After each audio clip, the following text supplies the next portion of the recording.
Morning, brother. How are you? Buenos días. ¿Qué Yes, tal, Bob? How are you? good. How are the services going? Are you guys still doing Zoom?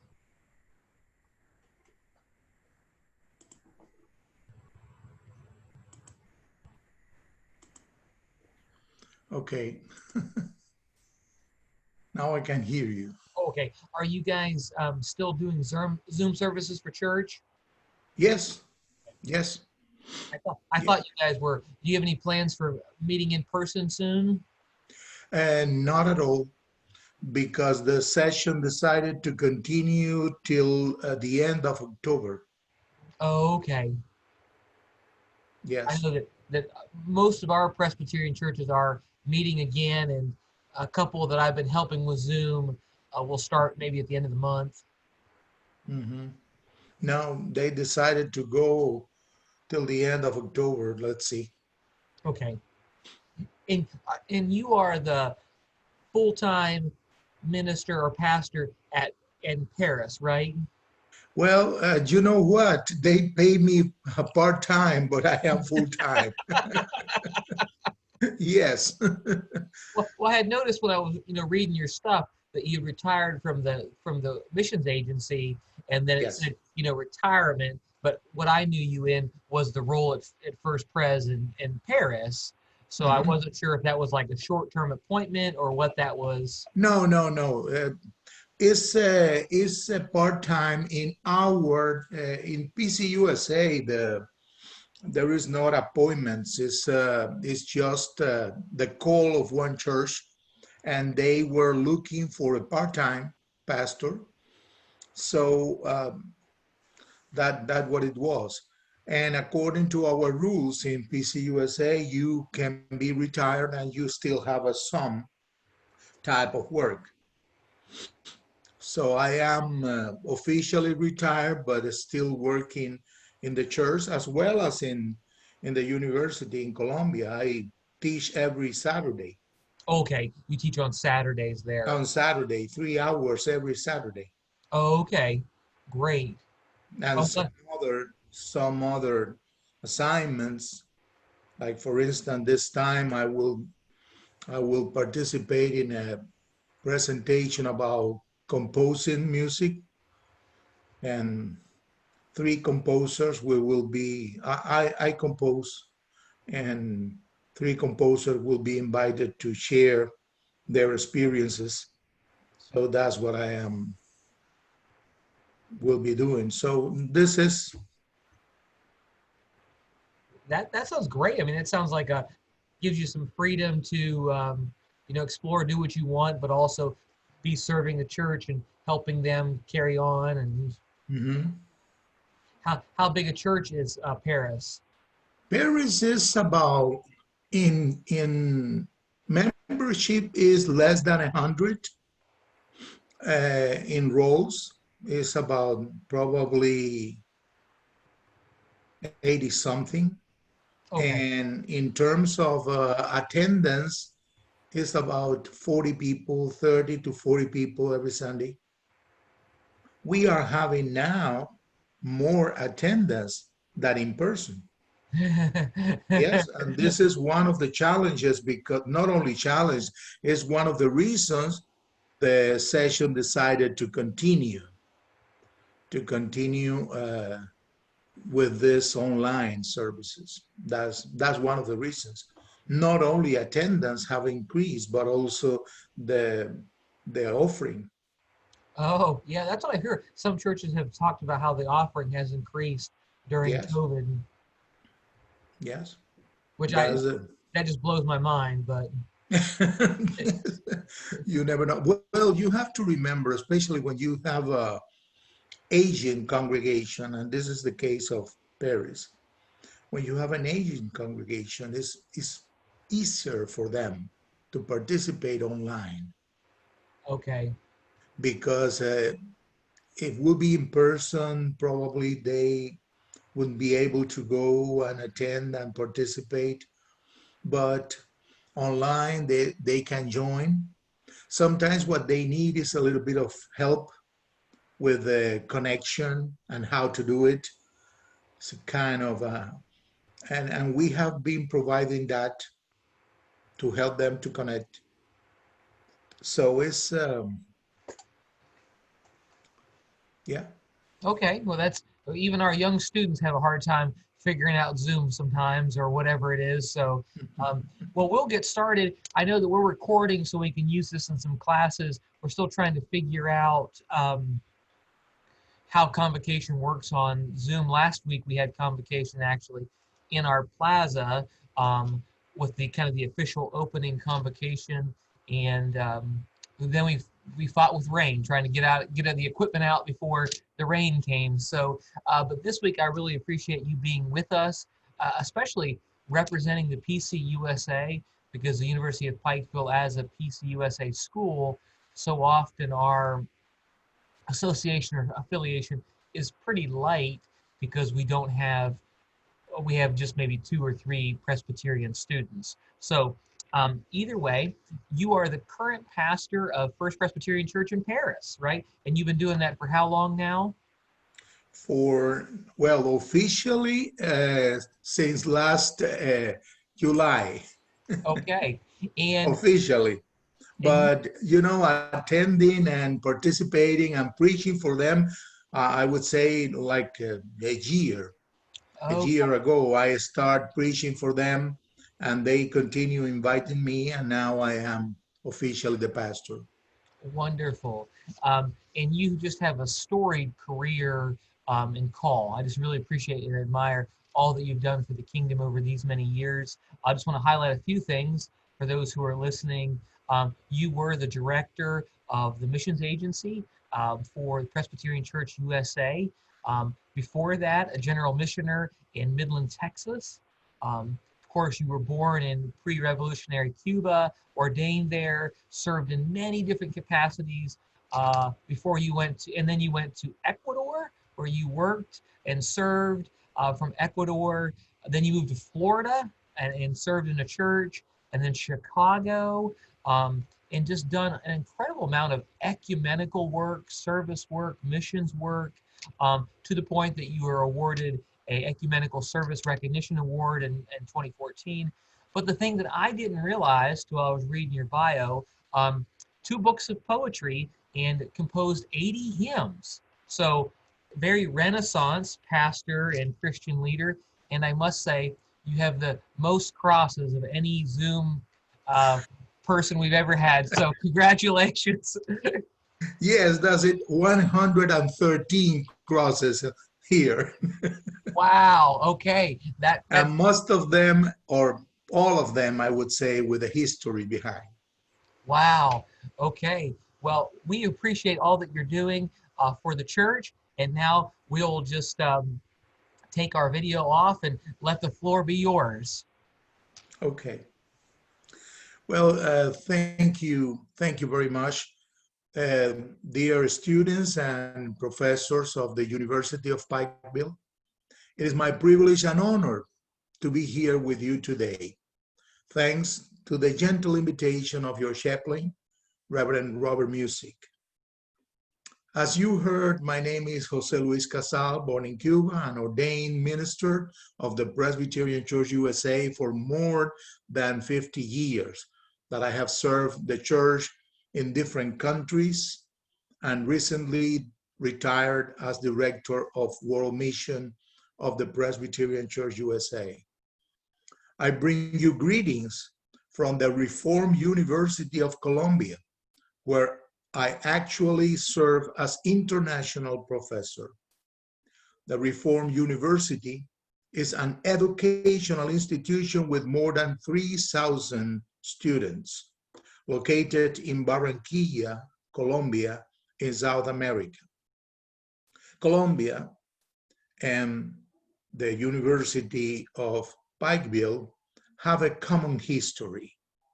Our universities were founded by the Presbyterian Church. In Colombia, the Presbyterian Church has a history of 170 years of educational work in that country. So our universities have a similar stories. And I hope that in the future, we may develop more close relations and exchange and interactions.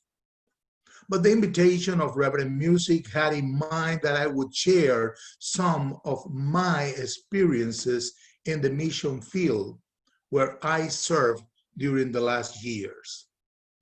Thinking on this, I decided to talk about reconciliation. Yeah! Okay, reconciliation looks to be an awkward concept in the American scenario and also in the world scenario. Looks like the main words in the hit parade are division, controversy, and confrontation.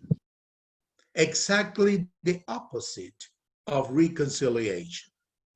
But maybe for God is this fake. Shut up. same You're fucking reason, following your life for something that's not even real. You're fucking spastic. Shut. okay, looks like here can enter anyone. Thank you for being with us. Okay, looks like the main words in the hit parade I was saying, and this is an example, are division, controversy, and confrontation. Exactly the opposite of reconciliation. But maybe for the same reason, we have to talk about this. In the dictionary, reconciliation is the restoration of friendly relations and or the action of making one view or belief compatible with another. In the New Testament, reconciliation was the definition of Jesus' ministry. He reconciled many people, restoring their friendships and relations. It is not my intention to make a theological presentation of the meaning of reconciliation, but I want to share 3 stories that I experienced during my service as director of Presbyterian World Mission that may help to understand this concept. In April 2017, I had the opportunity to visit the Presbyterian Church of Rwanda in Africa. And our delegation visited the Museum of Rwandan Genocide. The Rwandan Genocide is probably the most intense assassination campaign in human history. This tragedy occurred from 1990 to 1994. The museum was full of pictures of massacres and graves full of skulls and bones. One of the photos had this explanation. When the genocide ended in 1994, 1 million people had been killed, and 300,000 of victims were minors. In addition, 95,000 children were left orphaned. Virtually every child in Rwanda witnessed this unspeakable horror. Thousands of minors were victims of brutalities, and around 200,000 women were raped. The Rwandan genocide was the result of ethnic divisions imposed on Rwandan society by the Belgian colonial rule. The country was invaded by Germans in 1894, but was taken over the Belgians in 1916. There were 2 fundamental groups in the country at that time: the Tutsi, who were the 15% of the population, and the Hutus, who were the 85%. There were no hatred or divisions between these 2 groups, nor were they considered 2 races. However, the Tutsi minority received preferential treatment from the Belgians. The colonizers classified the 2 groups using a visual profile. The Tutsi were generally taller, slimmer, and more European in appearance than the Hutus, who were small and stout. Therefore, the Belgians decided they were different races. The Tutsi, due to their appearance, were treated as the natural leaders and were granted all the facilities to receive education and preparation, while the Hutus were relegated. However, when anti-colonial movement began to resonate in Rwanda and Tutsi intellectuals began anti-colonial activities, the Belgians changed their preferences for the Hutus. For the colony was easier to deal with the Hutus, who just wanted to eliminate Tutsi privileges, while the Tutsis wanted independence from Belgium. When in 1962 the Belgians withdrew from Rwanda, the Hutus took the government of the country. The Tutsis were persecuted and oppressed by the Hutus. The country experienced division, unrest, and civil war from 1986 to 1993. On April 6, 1994, the plane carrying the Hutu president was shot down, and the Tutsis were accused of killing the president. The Hutu civilians were told over the radio and verbally that they had to eliminate all Tutsis, including children and women. Then began the genocide. From April to July 1994, in 4 months, Hutus murdered more than 3/4 of the entire population registered as Tutsi. The murder rate in Rwanda was 5 times higher than that of the Nazis in Germany during the Holocaust.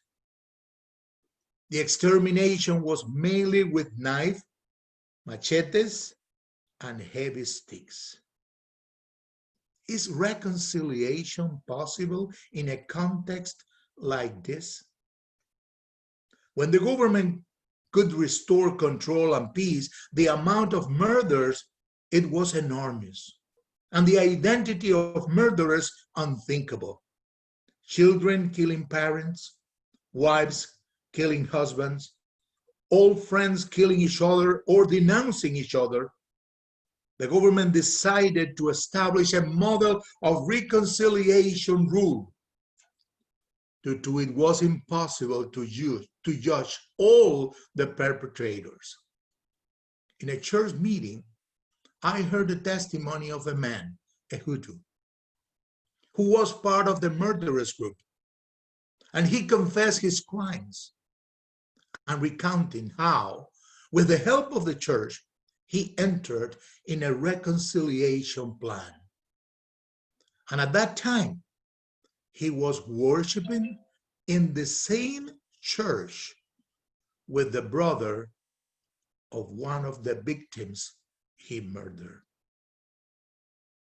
The other experience I want to share is located in a place near Bethlehem in Palestine, Middle East.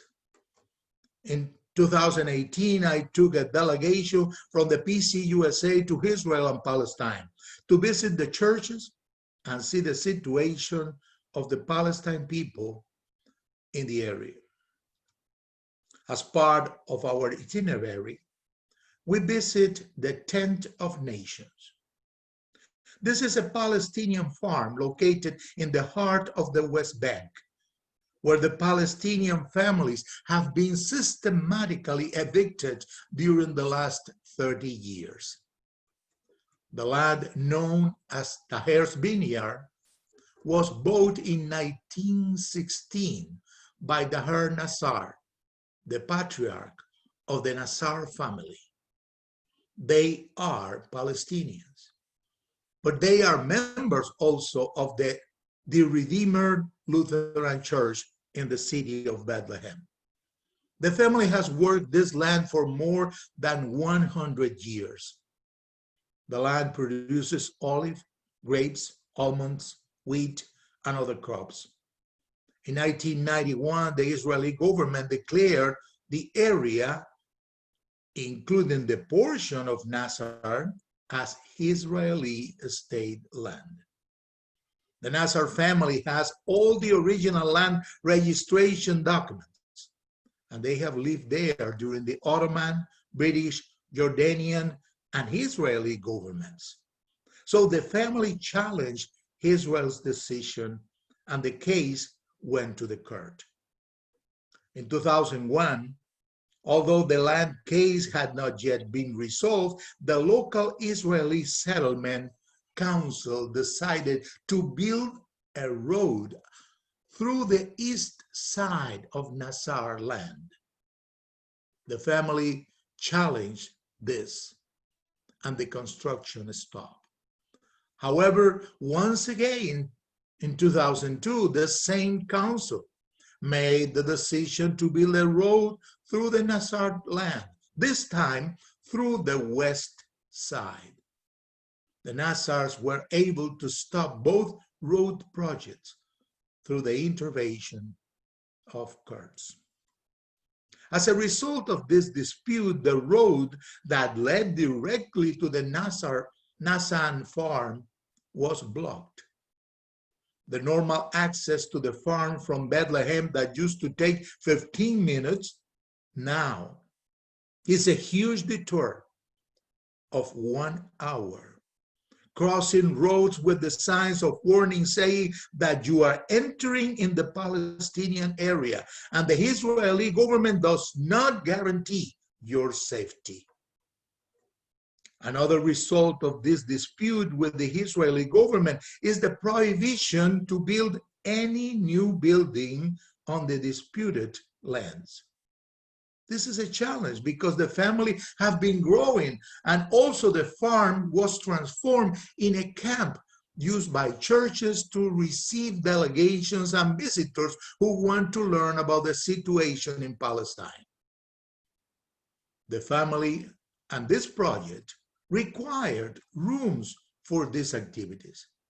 Therefore, Nazar family made the decision to build underground. Since the prohibition was to build on the ground, they built underground. The farm has caves where the family and the groups of visitors sleep, meet, have conferences, and store their supplies. They also have cloth tents on the ground. And because those are not buildings, therefore not prohibited. From here comes the name of the farm, Tents of Nations. This farm is visited every year by hundreds of people from different parts of the world. The most recent Israeli legal attack is a prohibition to plant new olive trees. The family is again challenging this in court. Is reconciliation possible in a context like this? However, the most inspiring and challenging thing about this project is the motto of the farm. When you arrive, there is a stone at the entrance of one of the caves in which you can read, "We refuse to be enemies." This affirmation contrasts with the principle of silent transfer applied by Israel. These are subtle policies designed to make life so miserable for Palestinians that they will decide for themselves to leave the area. In the midst of so much harassment, the declaration, "We refuse to be enemies," is a permanent invitation to reconciliation. The last example comes from my participation in an international peace conference in Colombia last year, 2019. During the conference, we were explained that the political violence in Colombia goes back to 1899, when the civil war between liberals and conservatives left around 100,000 dead.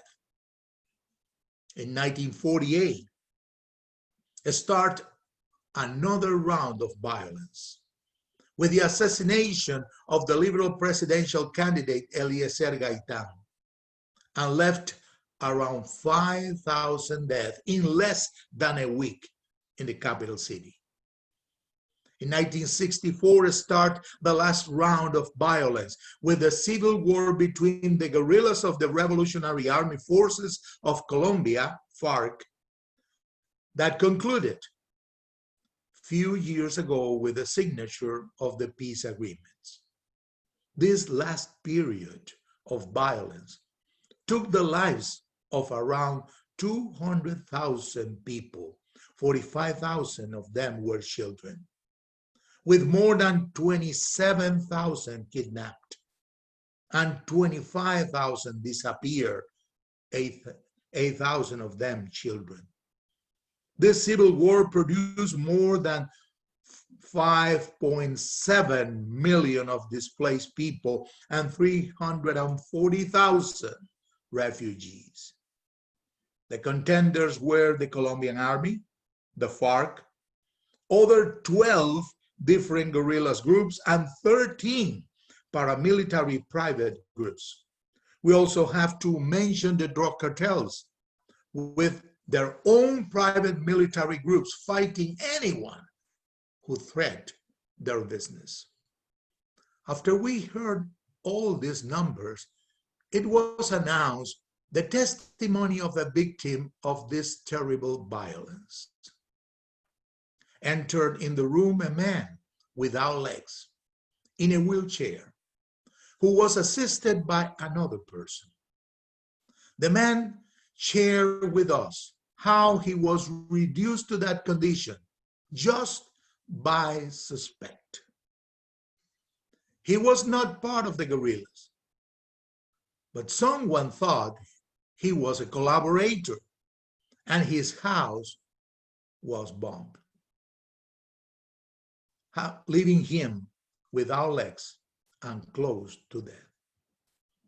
Is reconciliation possible in a context like this? The other person who was assisting the man in the wheelchair began his testimony with the statement, "I was the person who bombed the house of my friend." It was a difficult process of reconciliation and forgiveness, he continued. But today, we are in peace and we are friends.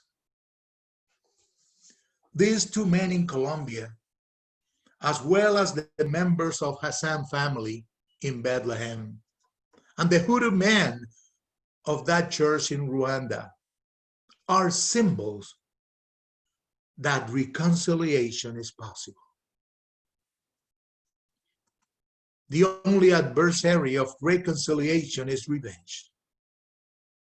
Revenge is a detrimental sentiment in the historical memory of peoples.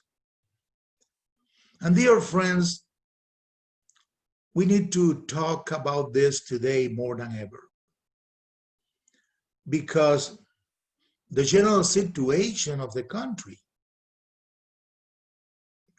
concerns everybody and worry everybody.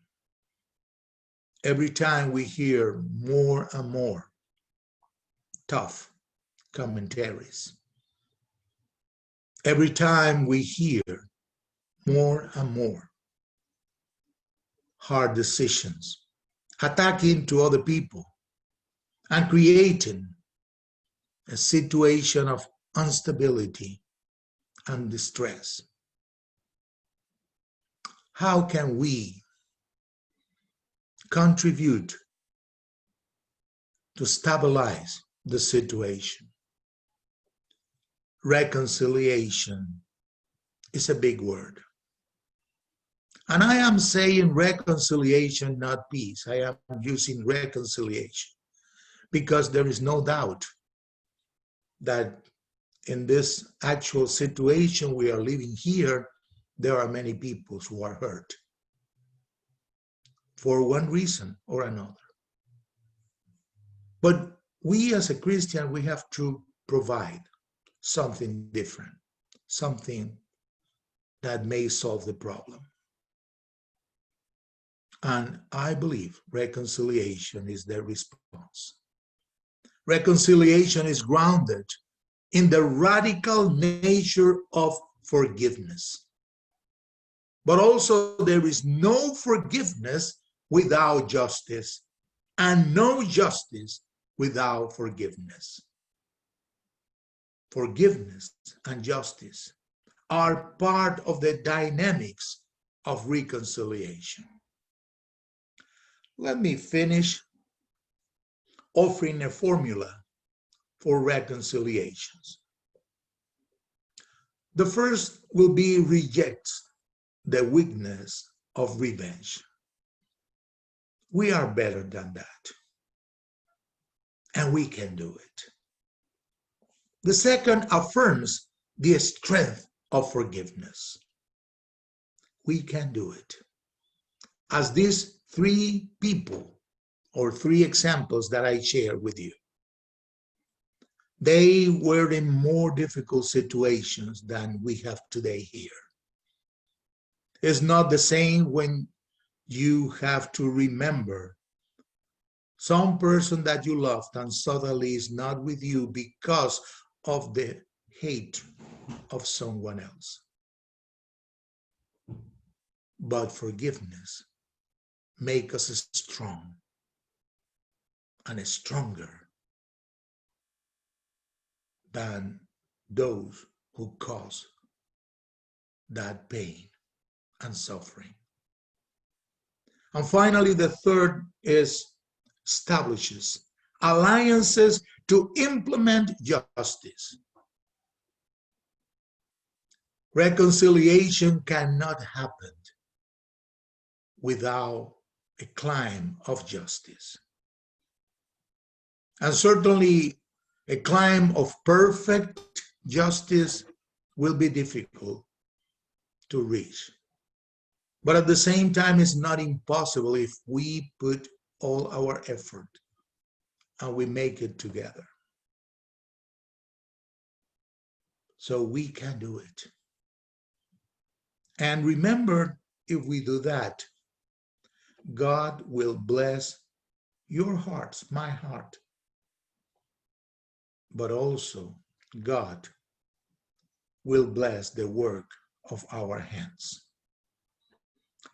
May God bless you, all of you, and may He lead us and help us to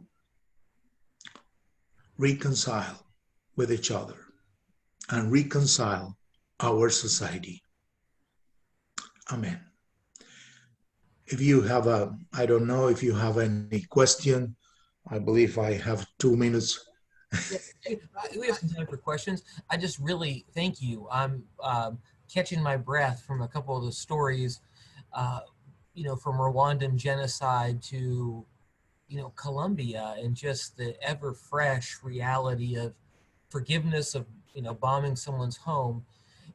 As you talk about your kind of your plan or your advice about the movement of forgiveness and refusing revenge and then moving towards justice and reconciliation, where is the role of grief? I think about the man whose legs are blown off or the person whose family has been slaughtered in genocide. Where does grief play into that, and how does grief not turn into the desire for getting justice in my own hands? That's a good question, and certainly grief is a process and is a temporary situation in which you experience the pain and the suffering in the most profound way. And that's it. This is exactly what appears on the Bible with the lament. The lament is also one of those feelings in which the psalmist is saying, when I remembered in Babylon, when the people of God was in Babylon, and they were remembered, Israel, and remembered how good the life was, and they are crying and suffering. That's a real grief. That's a real experience of lament. And lament is necessary, but it's not a permanent situation. And this is exactly what happened with reconciliation.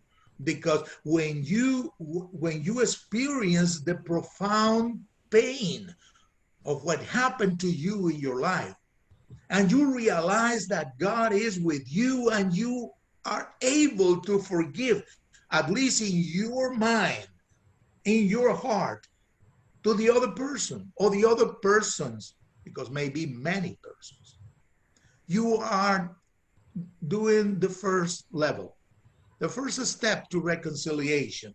That is that you are putting in the hands of God your pain, your grief, your suffering, your lament.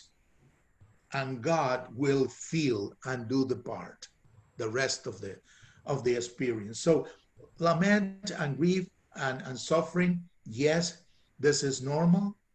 And this is, I will not say normal in terms of that is necessary to happen. I mean that it's normal that when you are hurt, you cry and you are suffering. And it's normal that you said in one point, I want to kill them. I want to disappear them. Yes, that's normal. When I was in that museum, 1 million people, most of them in 3 or 4 months, they disappear. And they die through knives, machetes, and big sticks, not guns. Most of them, not guns.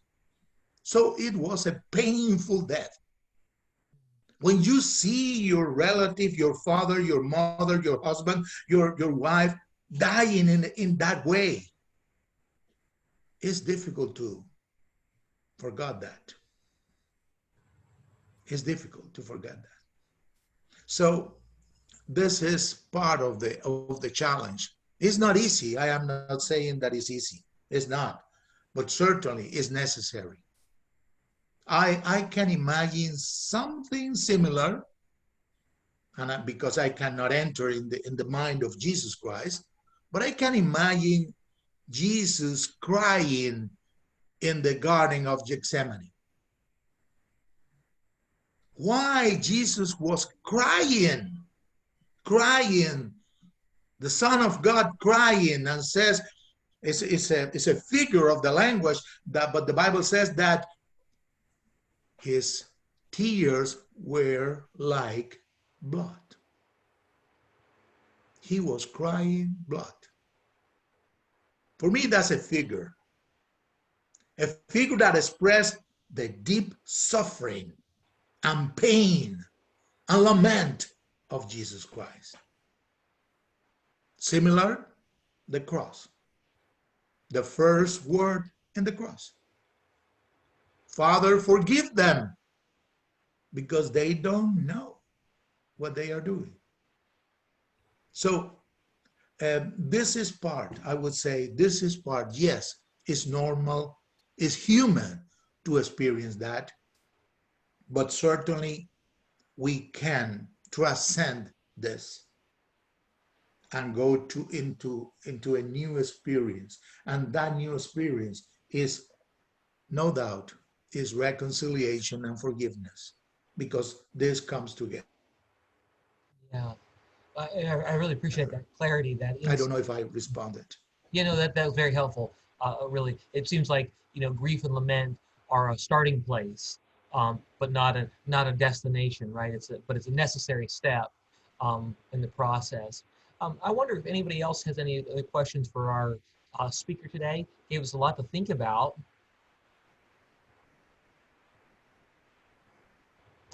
Yeah, so I think that as we think about reconciliation on such a broad global scope, even our world, now, when you think about kind of what's currently going on in between our streets and the divided nature of the Christian church when it comes to politics in the United States, um, is there anything right now that's giving you hope where you see reconciliation playing out currently in the United States? I will respond in this way. I believe that in this moment, what is happening is that we are looking the conditions, the preconditions for reconciliation. That's what I am seeing right now. Uh, I don't know if it would be possible in some point that, for instance, in the political arena, that both parties that are in confrontation and in a very tough confrontation will come together and say, hey, we all are Americans and we have to build this country together.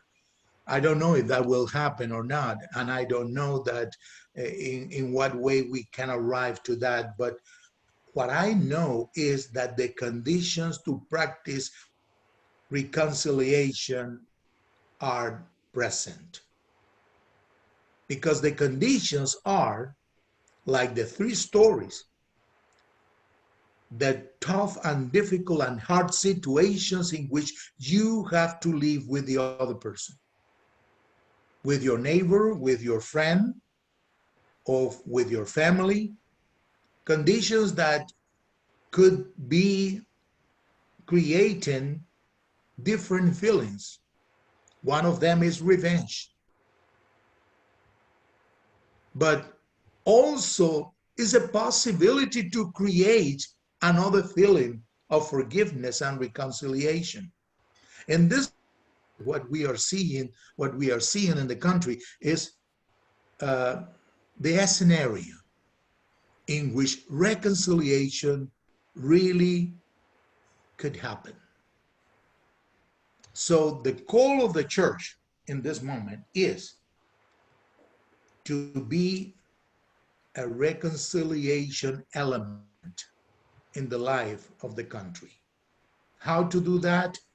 I am not saying non-politics in the church, or this is not exactly what I am talking, because this have been a sentiment for many years. Church cannot participate in politics on this side or that side.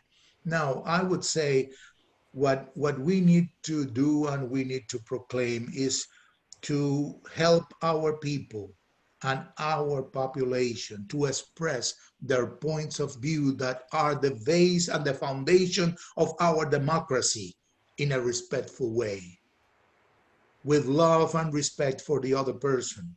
That's reconciliation.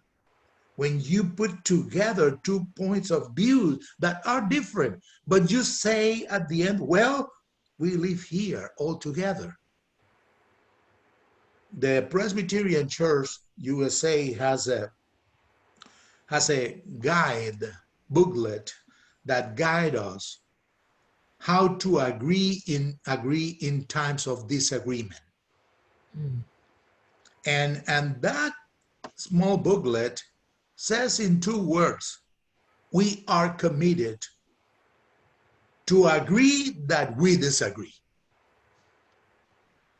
We are committed to that. We are committed that maybe I am thinking in the different way that you think, and respect you. And you are committed with me to respect me. If we really preach this and make this happen with our example, our testimony, that will help a lot to change the whole situation of the country. So I will say the scenario is set. Now we need the actors and actresses. That's really helpful. I really appreciate this time.